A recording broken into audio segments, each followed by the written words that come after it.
Okay, we're gonna start out the driveway, and if you were driving up, this is what your view would be. Probably, hopefully minus the dog, because otherwise he'd run him over. So to the right, you see the manufactured home that we're living in.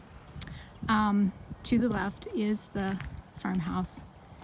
And you can maybe see from here that the property slopes down and then up and goes up, and then you can see our oaks behind, and we have this huge oak tree. This is kind of fun that we just can see these blooming. It's early March, and I'm not really good with types of trees, so I don't know what that is. Over here, this part of the property is probably a good 2 acres total that you're seeing here. The other acre is kind of wild behind that, where the oak trees are. And back there are just regular Oregon fir trees, and they're not on our property, which you'll see. Okay, as you come up the property a little more, you'll see the little barn that I've showed you before, that I have plans for. More of how the yard slopes up to that. We've got quite a big parking area here. Our property goes to here. And for those of you who read the vegetable garden post that I talked about, this is the area that gets the most amount of sun when it's sunny, the longest time. But as you can see, it's right by the road, really pretty far from the house, and that doesn't just seem like a great place to garden to me. Plus, the fact is, this is area that if we ever wanted to have some sort of animal there, we could have it there. Okay, so right here was a manufactured home. It was a hardship manufactured home, and so this garage was attached to it, and they left it there because you can leave a garage, and you can see they kind of just sort of cut it off there.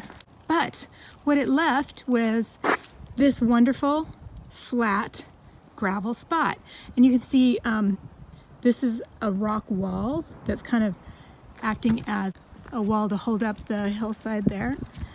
And so this is the plan for the vegetable garden, to be right here. Okay, see, that is a little 16 by 10 shed, and I want to move that over here so we can have another garden shed. I really want to do it because I think it will be a lot more usable than stuck back there, but also it'll take up some space. And this is a big space. It's more than a vegetable garden that I wanted, so we'll have to deal with that. Now, as you can see, it's just gravelled over the top of dirt, so it's full of weeds. So I'm not actually going to leave the gravel. If you listen to our podcast, you kind of heard some garden lessons, that podcast. And one of the lessons was gravel doesn't work for us in a vegetable garden. We've had it in our last 2 raised bed vegetable gardens, and it's just too hard to keep the dirt out of it, and it just makes a perfect bed for, well, weeds. So we're just going to use this as a nice base to start with.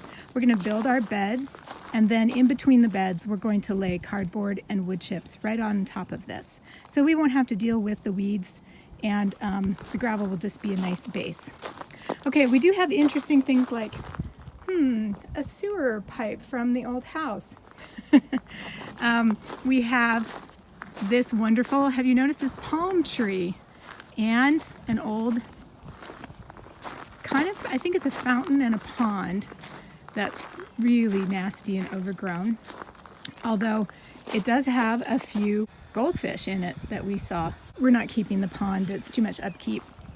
And we're not keeping this either. Someone said we could try to sell it on Craigslist, and we'll try that.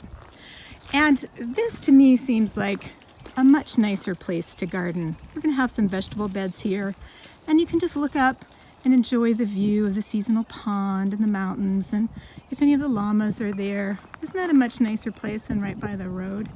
I did want to show you a little bit of the inside. There it is, and there is my seed starting station.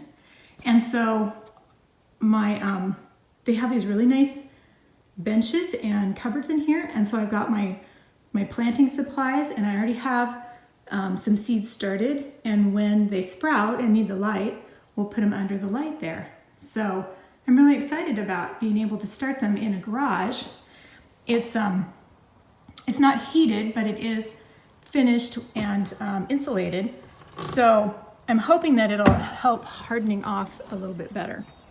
Okay, so you can see the rest of our property, and you can see the gophers are very, very much at home here. Someone thought maybe that's an apple tree. I have to wait till I see some buds. I don't see any right now. We have a fairly large pump house. That was a bump. And then the other part of our property. We don't really have a lot of ideas other than I think the 2 plum trees I'm going to plant here, and then have a little flower garden in front of the house. Oh, I did want to show you where I wanted the herbs, so let's take 1 second to walk over to.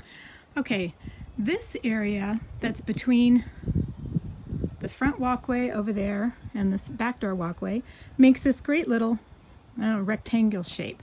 And I think it would just make a great herb garden. It's kind of big, so it'll be an herb and flower garden, but here's what I envision. A brick path with a large circle in the center. So the corners would be the only thing planted. And then in the center would be a bird bath, which would just be lovely to watch from this window, wouldn't it? So I do have a plan for that. And everything here, deer don't like herbs, and on the flowers, so we'll have to test out and see which ones that they will like or not. But so that's kind of the plan. I don't have a ton of different plans now for the yard. We kind of just really like the view, and we like to keep it simple, so we'll see how that goes.